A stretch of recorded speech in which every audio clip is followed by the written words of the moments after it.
ఏమి చేయలేదు కదా, హాని చేయలేదు. ఎందుకంటే ఈ పిల్లలు రెక్కల కింద ఉంటాయి, ఆ పిల్లల్ని హాని చేయలేదు, పట్టుకోలేదు కాకి గాని గద్ద గాని. అదే సమయంలో ఈ తల్లి ఏం చేస్తుంటే దాని మీద పోరాటది కదా, కాకి మీద గద్ద మీద పోరాడదు. అంటే ఇప్పుడు ఒక తల్లి పక్షి తోడుగా ఉంటే, ఒక తల్లి తండ్రి పిల్లలకు తోడుగా ఉంటే, ఇదే చిన్న మేలు జరుగుతుంటే దేవాతి దేవుడే భూమి మీదకి దిగి వచ్చి నీకు నాకు తోడుగా ఉంటే ఎంత గొప్ప మేలు ఉన్నాయి ఆలోచించాయని, ఎంత గొప్ప కార్యాలు ఉన్నాయి దేవుడు తోడై ఉంటే. అందుకే మనం చూస్తాం ఇక్కడ దేవుడు తోడై ఉంటా, దేవుడే తోడుగా రావడం, అదే క్రిస్మస్. ఇమ్మానుయేల్ అంటే దేవుడు మనకు తోడుగా రావడం. ఇక్కడ మనం మొదటి సంగతి చూద్దాం. పరిశుద్ధ గ్రంథంలో 2 సంగతులు మనం ధ్యానం చేద్దాం. నెంబర్ 1, మొట్టమొదటి ఏంటంటే దేవుడు తోడుగా ఉండి కలిగిన మేలు కార్యాలు, అందుని బట్టి మనం కృతజ్ఞత చెల్లించాలి, దేవుని స్తుతించాలి. దేవుడు తోడుగా ఉంటే కలిగే కార్యాలు ఒకటి ఏంటి, రెండవది దేవుడు తోడై ఉండాలంటే ఏం చేయాలి. ఈ 2 సంగతులు మనం ధ్యానం చేద్దాం. ఇదే భాగంగా మనం మొదటిగా మనం చూద్దాం. మొదటి విషయంలో చూద్దాం, దయచేసి చదవండి. ఆదికాండం 26వ అధ్యాయం, the book of Genesis chapter 26 verse 3. ఆదికాండము 26వ అధ్యాయం 3వ వచనం చదవండి. ఆదికాండము 26:3. ఈ దేశమందు పరవాసివై ఉండుము, నేను నీకు తోడై ఉండి నిన్ను ఆశీర్వదించేదను. చాలు. ఇక్కడ మనం చూస్తే ఎవరితో అంటున్నారు ఈ మాట మనం చూస్తున్నాం? దేవుడు ఎవరితో అంటున్నాడు ఇక్కడ? అబ్రహాం కుమారుడైన ఇస్సాకుతో అంటున్నాడు మాట. ఎవరితో అంటున్నాడు చెప్పండి? దేవుడు వెనకున్న వెళ్ళిపోతుందమ్మా, వెనకున్న అర్థమవుతుందా? చెప్పండి. దేవుడు ఎవరితో అంటున్నాడు అక్కడ? ఇస్సాకుతో. చెప్పండి, ఎవరితో అంటున్నాడు? దేవుడు ఇస్సాకుతో అంటున్నాడు. వెనకున్న జాగ్రత్తగా అంటే ఇస్సాకుతో దేవుడు ఏమంటున్నాడంటే నేను నీకు తోడై ఉండి నేను నిన్ను ఆశీర్వదించుతున్నాను. కాబట్టి చూడండి, దేవుడు తోడుగా ఉంటున్నాడు. అందుకే I will be with thee and will bless thee, నేను నిన్ను ఆశీర్వదిస్తాను. God with you, God bless. ఆయన దేవుని యొక్క బ్లెస్సింగ్స్ మనం చూస్తాం. God with you, God with us. మనకు కూడా దేవుడు తోడు, మనతో ఉండటాలు. ఆయన ఇస్సాకు కాదు, గాడ్ విత్ అస్, మనకు తోడుగా. అందుకే మనం గమనించినప్పుడు దేవుడు ఇస్సాకుకు తోడుగా ఉన్నాడు అనే మాట చక్రవర్తి రాజులు వెరిగినారు. అయ్యా యెహోవా మీకు తోడై ఉండటమేమో చూచితమే. దేవుడు ఇస్సాకు తోడై ఉన్నాడంట. కాబట్టి ప్రియుల కుటుంబంలో కూడా వీరు రక్షించబడినారు. కనుక రక్షించబడిన వారికి మరి ముఖ్యంగా దేవుడు తోడుగుంటాడు. గమనించండి, దేవుడు ఎవరికి తోడుగా ఉంటాడు చెప్పండి? కోడి ఎవరికి తోడుగుంటుంది? తన పిల్లలకు తోడుగుంటుంది. తల్లిదండ్రులు ఎవరికి తోడుగుంటారు చెప్పండి? తమ గర్భమును పుట్టిన బిడ్డలకు తోడుగుంటారు. మరి ఇప్పుడు దేవుడు ఎవరికి తోడుగా ఉంటాడు? అవునా? అంటే మనకంటే రక్షించబడిన మనకు. రక్షణ లేకపోతే తోడుగా ఉంటాడని చెప్పడానికి గ్యారెంటీ లేదు. మారు మనసు లేకపోతే దేవుడు తోడుకుంటాడని చెప్పడానికి గ్యారెంటీ లేదు. బైబిల్ చెప్పట్లేదు. అంటే ఏదో దేవుడు కృపను బట్టి రక్షించబడతారేమో, అప్పుడప్పుడు తోడుకుంటున్నాడేమో కానీ, అయితే ముఖ్యంగా అసలైంది ఏంటంటే రక్షించబడ్డ వారికి దేవుడు తోడుగా ఉంటాడు. ఆయన పిల్లలైన వారికి దేవుడు తోడుగా ఉంటాడు. ఇంతకీ మనం రక్షించబడ్డామా లేదా? రక్షించబడితే ప్రభు స్తోత్రం. మారు మనసు పొందామా లేదా? ఇంతకీ మనం ఆయన పిల్లలమయ్యామా లేదా? మేము ఆయన పిల్లలం కాబట్టి ఎవరి పిల్లలమండి అంటారా? బైబిల్ చెబుతుంది, యేసు ప్రభు డైరెక్ట్ గా అంటే మీరు మీ తండ్రి యగు అపవాది సంబంధం లేదా అపవాది పిల్లలు అంటున్నాడు.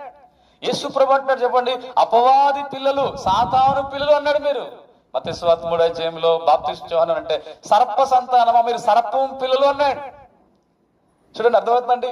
అంటే అలాంటి ఆది నుండి వానికి ఏమి లేదంట, సత్యమే లేదు వాని ఉంది కదా. అలాంటి వాని పిల్లలుగా ఉండకుండా దేవుని యందు విశ్వాసం ఇచ్చి చేరి వచ్చిన వాళ్ళు ఇంకా రక్షణ పొందకపోతే, మారు మనసు పొందకపోతే కదండి రక్షించబడి మనం ఆయన పిల్లలమైతే, ఆయన పిల్లలకు ఆయన కుమారుడైన అబ్రహాముకి మరియు ఆయన అబ్రహాం కుమారుడైన ఇస్సాకు గారికి దేవుడు తోడై ఉన్నాడు. తోడై ఉండి ఏం చేస్తున్నట్టు ఆయన బ్లెస్సింగ్స్, ఆయన ఆశీర్వాదాలు ఉన్నాయి.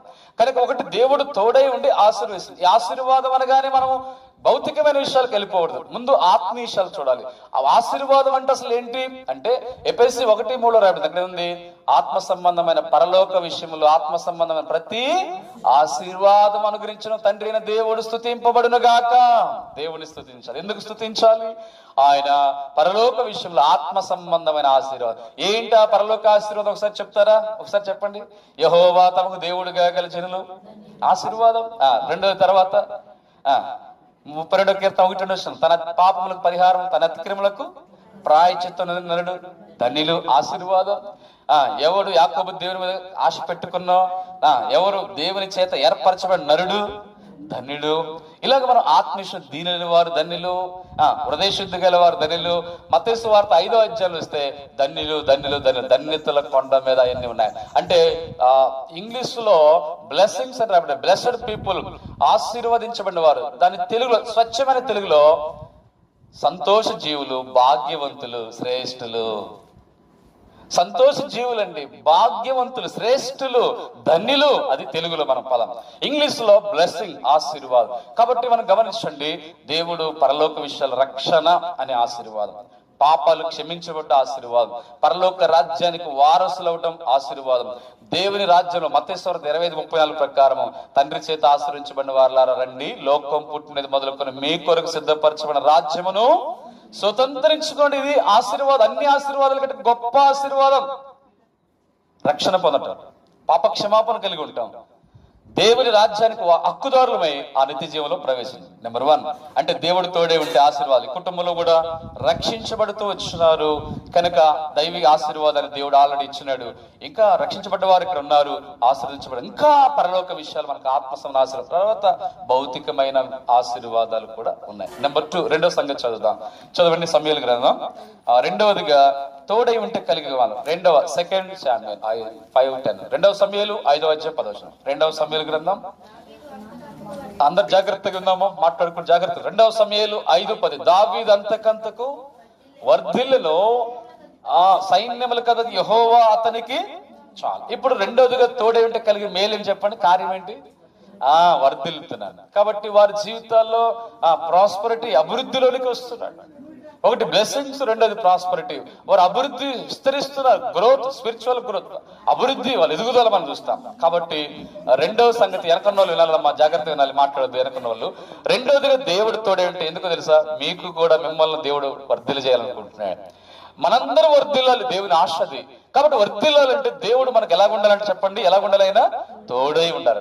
తోడై ఉండడం ద్వారా వర్ధిల్లుతాం. ఒక మాట గమనించండి, దేవుడు తోడై ఉంటే వర్ధిల్లంటే దావీదు భక్తులు వర్ధిల్లారు. అంతగా వర్ధిల్లటం అనేది దేవుడు తోడై ఉంటేనే సాధ్యమవుతుంది. కానీ దేవుడు తోడుగా లేకపోతే ఎవరు కూడా అంతగా సంపూర్ణంగా వర్ధిల్లలేరు. అందుకే గాయి గురించి 3వ యోహాను పత్రిక 1వ అధ్యాయం ఏముందంటే, తీయొద్దుగాని వినండి, అక్కడ రాయడం మాట అంటే, ప్రియుడా నీ ఆత్మలో వర్ధిల్లుచున్న ప్రకారము నువ్వు అన్ని విషయములలో వర్ధిల్లుచు సౌఖ్యముగా ఉండాలని యోహాను భక్తుడు ఆశిస్తున్నాడు. ప్రియులు గమనించండి, మనం ఆత్మీయ విషయాల్లో వర్ధిల్లుట, దేవునిలో వర్ధిల్లుట, ఆత్మలో వర్ధిల్లుట, ఆత్మీయంగా పరిసంబంధ విషయాల్లో, ప్రార్థనలో, విశ్వాసములో, భక్తిలో, ఆరాధనలో, కృతజ్ఞతలో, స్తుతిలో, సువార్తలో, పరిచర్యలో, ఈ స్పిరిచువల్ గా మన ఆత్మీయంగా, భౌతికంగా మన చేతి పనుల్లో, ఉద్యోగాల్లో, నెంబర్ అంటే సెకండరీ, తర్వాత భాగం ఏంటంటే చేతి పనుల్లో, ఉద్యోగాల్లో, వ్యాపారాల్లో, చదువుల్లో, భౌతికంగా, వీటన్నిటిలో కూడా దేవుడు వర్ధిల్ల చేసే దేవుడు. ఇది నెంబర్ 2. రెండోది దేవుడు తోడుగా ఉంటే కలిగే కార్యం చెప్పండి, ఏంటంటే కార్యం అది. నెంబర్ 3 మూడో సంగతి చూద్దాం, జాగ్రత్తగా గుర్తుంచుకోవాలి, చివరిలో అడుగుతాము. దేవుడు తోడే ఉంటే కలిగే కార్యాలు. ఎందుకు దేవుని కృతజ్ఞత చెల్లించాలి? ఈ సంవత్సరం చివరిలో మనం ఉన్నాం. చూడండి 28వ అధ్యాయం ఆదికాండం 28వ అధ్యాయం 20వ వచనం చదవండి. ఆదికాండము 28వ అధ్యాయం ముందుగా 15 చదవండి. ఆదికాండం 28:15 చదవండి. తోడై ఉండి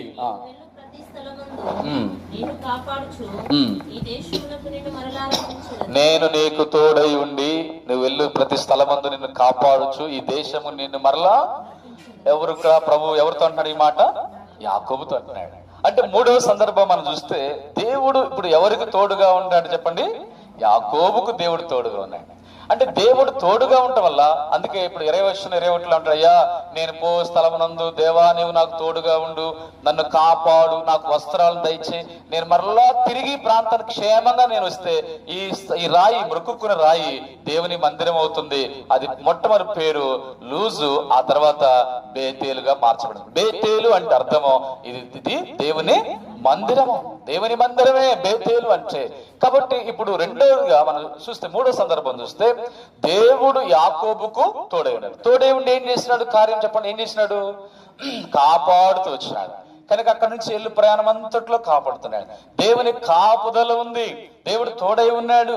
కాపుదలతో పాటు యాకోబు అంటాడు ఇంకా ఇంకొంచెం అంత స్పిరిచువల్ స్టాండర్డ్ ఎదగల. అందుకంటే నాకు వస్త్రం ఇస్తే నాకు తోడుగా ఉండి, నాకు కాపాడితే, నాకు ఆహారం పెడితే, అంటే ఇది తప్పు కాదు, కానీ ఇది ఆరంభ ప్రార్థన. ఇది అదే స్పిరిచువల్ గా ఎదిగిన తర్వాత ఏం చేస్తాడంటే ఆ తర్వాత నీ మహిమను చూడాలి, సంపూర్ణమేం కావాలి, మీ కార్యాలు జరిగించబడాలి, సంపూర్ణ జ్ఞానము, దేవుని చిత్తమే. అంటే ఆత్మీయంగా ఎదిగితే కొద్ది ఆ ప్రార్థన స్టాండర్డ్స్, స్పిరిచువల్ స్టాండర్డ్స్ లోతైన అనుభవంలోకి వెళ్ళిపోతాయి.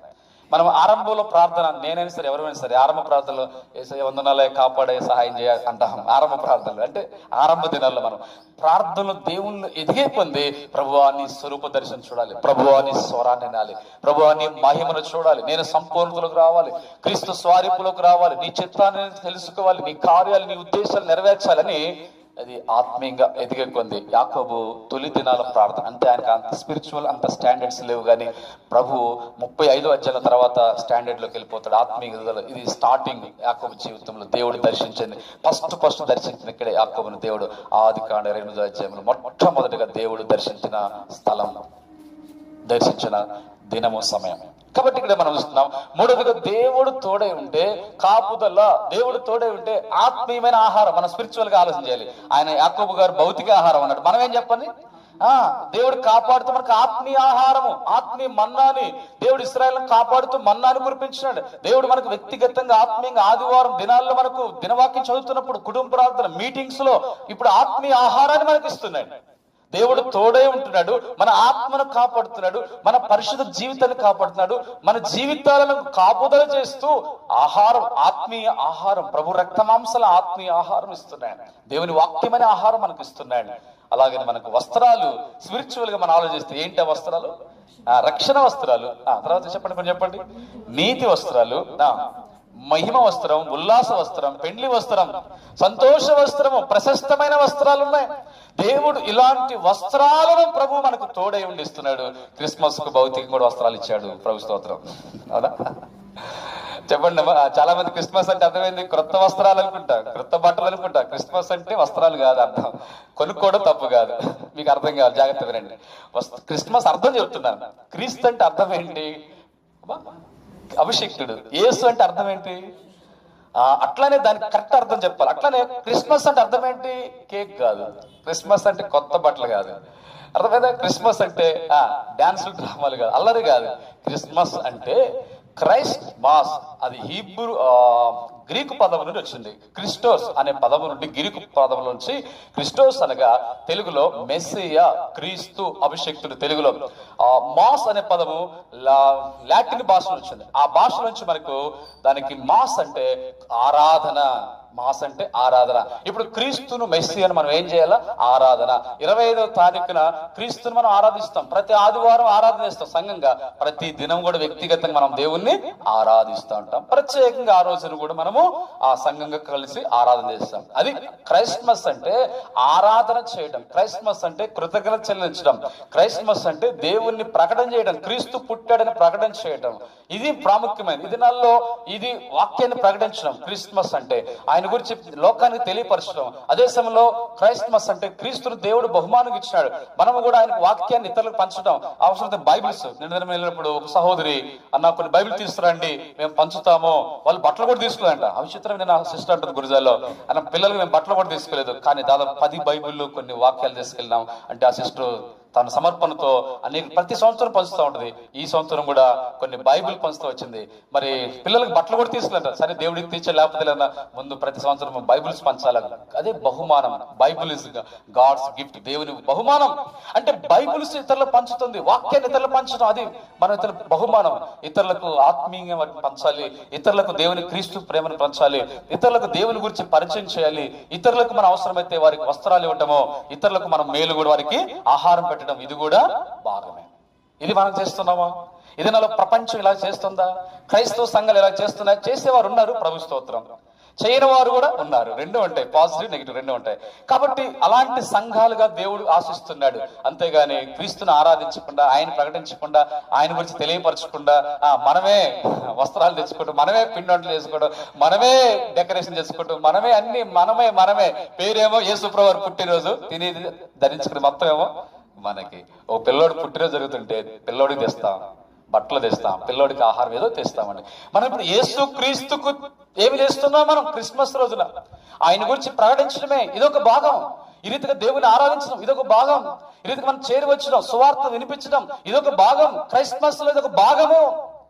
ఇలాంటి అనుభవాలుగా మనం ఆత్మీయంగా ఎదిగిన వారికి, వాక్యాన్ని లోతుగా ధ్యానించేవారు, స్పిరిచువల్ స్టాండర్డ్ కలిగిన వారు ఇవి పాటిస్తున్నారు. ఈ కుటుంబం పాటిస్తున్న వారికి ప్రభునామం వారికి వందనాలు.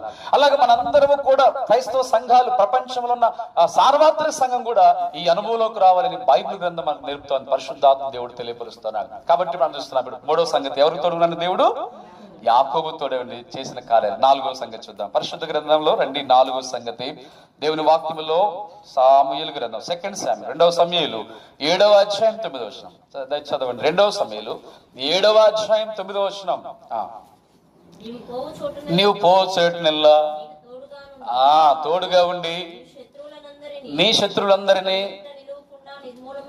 చేసి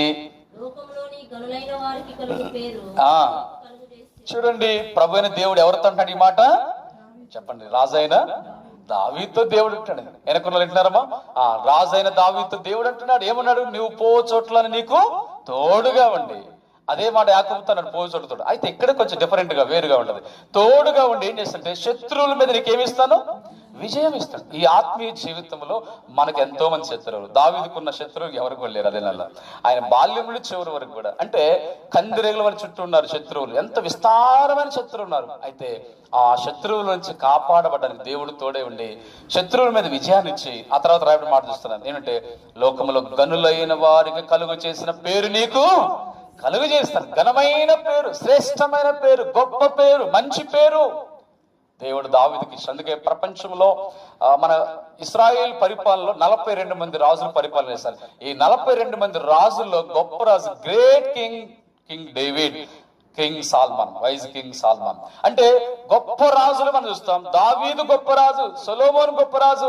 హిజ్కియా గురించి బైబిల్లో హిజ్కియా గొప్ప రాజు అన్నారు. యెహోషాపాతు అంతకంత గొప్పవాడైనాడు. యెహోషాపాతు గొప్ప రాజు అన్నారు.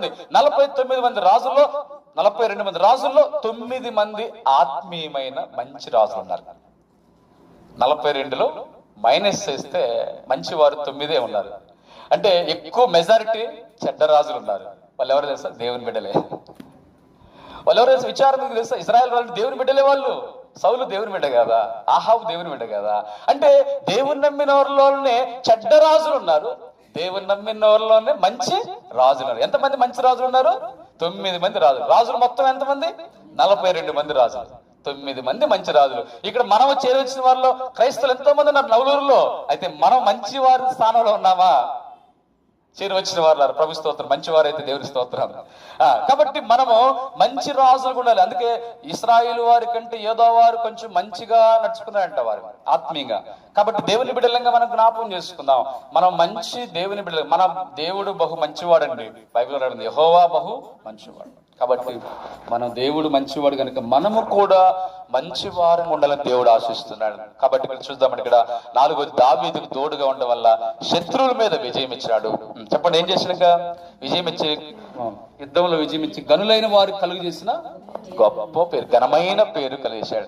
ఆ తర్వాత 13వ 18వ వచనంలో దేవా నా కుటుంబం ఇంతగా హెచ్చించినప్పుడు నేను ఏ పాట. ఇక్కడ అధ్యాయంలో చాలా సంగతులు ఉంటాయి మనం చూడం. కానీ అంటే విజయం ఇచ్చి తోడై ఉండి ఆయన ఘనమైన పేరు కలుగు చేసి కుటుంబాన్ని హెచ్చించినాడు, ఆత్మీయంగా హెచ్చించినాడు. ఇది 4వ. చివరి 5వ మాట. అంటే మొదటి సంగతిలో 5వ మాట.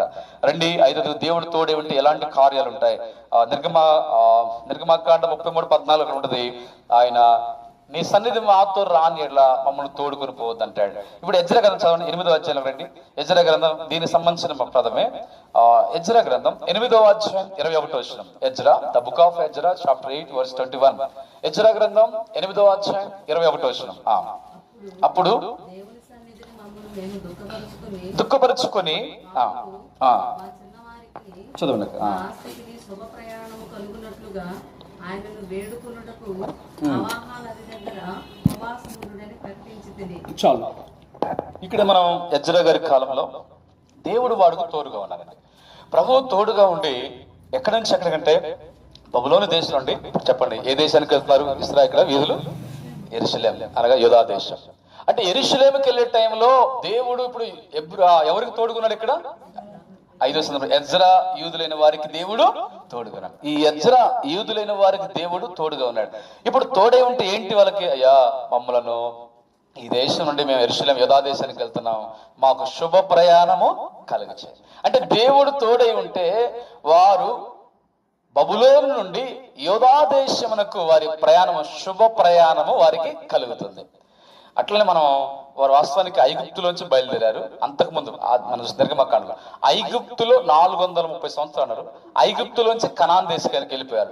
కనాన్ దేశం నుండి ఇప్పుడు మళ్ళీ ఏ దేశానికి వెళ్ళిపోయారు? బబులోను దేశానికి వెళ్ళిపోయారు. బబులోనులో 70 సంవత్సరాలు చేరారు. తిరిగి మరలా బబులోను చెర నుండి మరలా ఇప్పుడు యోధా దేశానికి తిరిగి రిటర్న్ వచ్చేస్తారు.